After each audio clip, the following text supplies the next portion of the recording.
Hello, I'm Lucas Hagerty. I'm the founder of the Writ.org Instagram account. I spend all my time collecting all of these classic literature quotes. With So Insular, I want to go out and hear more about other people's favorite books.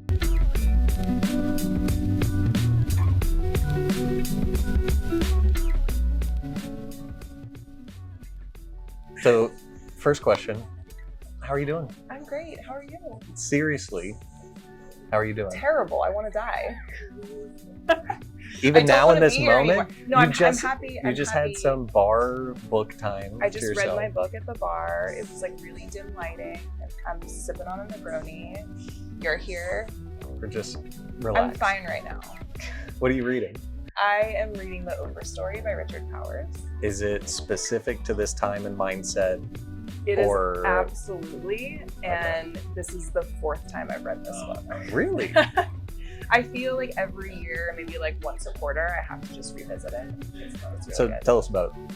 I mean, that's not my favorite book, but but give us what is your comfort it's sort book? of a meditation on the impact that trees and plant systems have on our existence and how like humans interact with trees. It's very beautiful. What in the world? Yeah, you have to read it. And so when did it become your kind of safety book?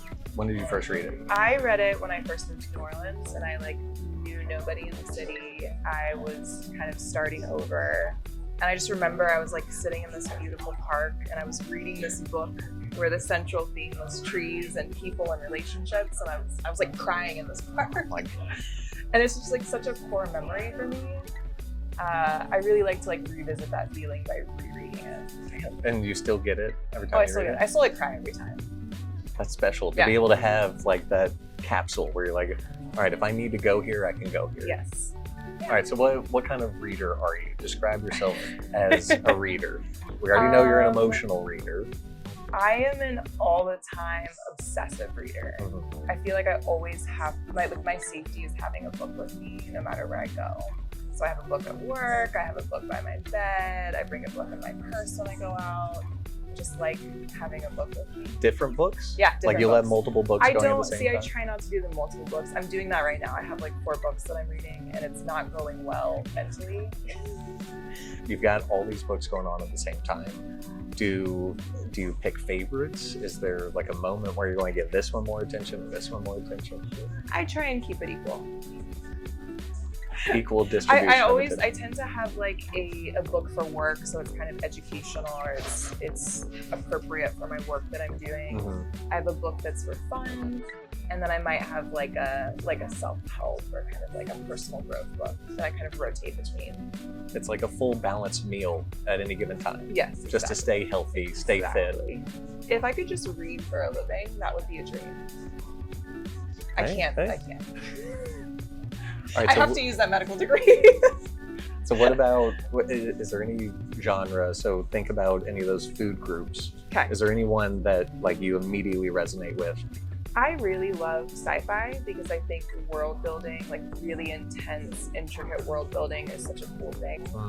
And I think for me, reading is a form of escapism. So if I can get really immersed in a totally different world, it's really nice to just drop out of reality for a little bit. It's kind of healthy dissociation for me. So when you're in these worlds, are you kind of omniscient, looking from above, or do you pretend or kind of place yourself in one of the characters? I think I'm in it and I start seeing the world around me as that world and kind of I have a hard time detaching myself from what I'm reading or the movies I'm watching or things like that. I just get really deep into it. Tell me more. That's incredible. Dune. Okay, Dune. Yeah.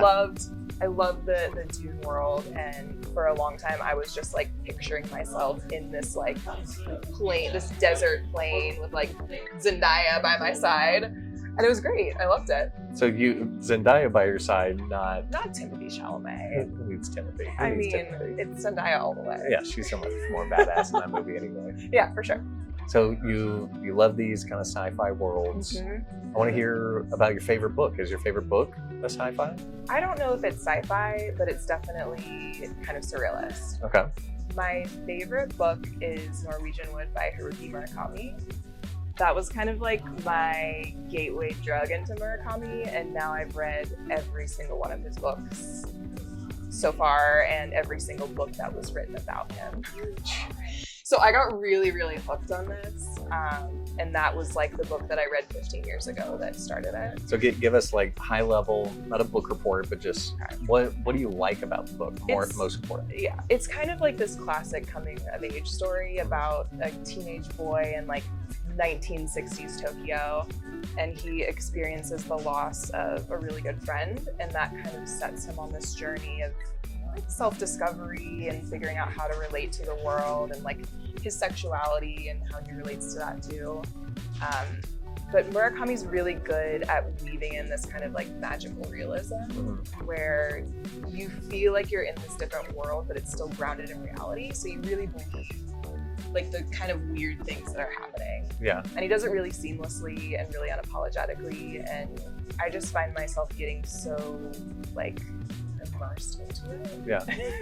And that's really the way you like to read, right? Yeah, like and put yourself in those worlds. I mean, he's notorious for writing like really big, thick, like 600-700 page books, and I will get through it in like a week because I can't put it down. Yeah. What draws you back to it? Is there a feeling you get? Is there a character? Maybe there's like a kinship. I'm really trying to read more Japanese authors, being Japanese American. And so I really, culturally, I think I like resonate with his writing style because it's very frank. It's not very like colorful and flowery, but it just like, it draws you in. Have you gone back to revisit this book? So we've already established you're a rereader. Yeah. How frequently do you go? I've only read it twice. Yeah, I think this is the year where I'm going back and rereading things, because last year I set a goal to read 50 books. I think I ended up reading like 63. Damn. But I was so locked in on like tracking and logging. I gotta have a new book. That this year I really want to go back and just revisit some of my favorites. So it became a little bit more of like the mechanics of getting through books opposed to... It was definitely like a job. But it was great because I learned about the Nashville Public Library.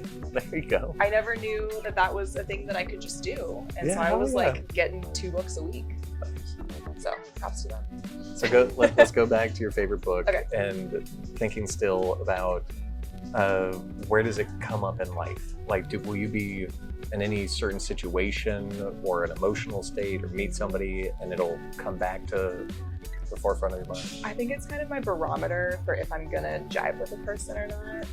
Like I know, okay, Ryan. Yeah. When I met Ryan, I was like, this guy's a bartender. He's like a party animal. And I was like, hey, Ryan, what do you like to do in your spare time? He's like, oh, I like to read a book with my dog. And I was like, okay, but what books do you read? And he goes, oh, my favorite author is this guy that you probably wouldn't know about. His name's Murakami. And I was like, you're my person. That's too on the nose, though. Like, that's not going to happen. I mean, it did. That's insane. In the 15 years since I've been reading his books, no one's ever said that. Yeah. It did. And I was like, this is my person. I love him. And so how else does it show up in your life? So, I mean, I think this particular book is really central on the theme of coming of age and finding yourself in a time of like deep uncertainty, where everything is just kind of shaken loose. And that feels really apropos for this year and just this time that we're going through in the world. So I think I'm due for a reread. Cool. Yeah. We'll love it. Thank you so much for sharing that with us. Thanks for having me. I'm gonna let you get back to your 5th read of, what was it? The Overstory. The Overstory. Yeah. Excellent. Great. Well, thank you. Thanks.